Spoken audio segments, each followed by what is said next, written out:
एटा बड़ा बहुत दुखर कथा मु काली टू डिप्रेशन आसी ना शुणिकी है बिकज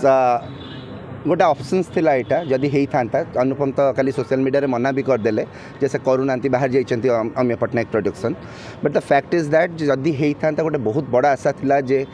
नियर अबाउट 10 crores पाखा भी आम घोषार दे पार्थ कारण कर्मर टीमटा करथिला माने सेम डायरेक्टर सेम एक्टर करथिले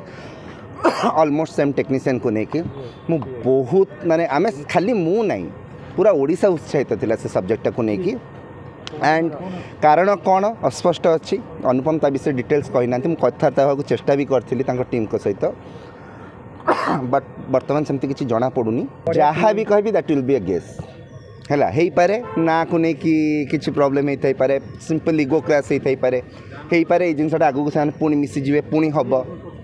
सो बर्तमान जहाँ भी कहवा जल्दी हम बट स्टिल मु तो एक्सपेक्ट कर सिनेमाटा हो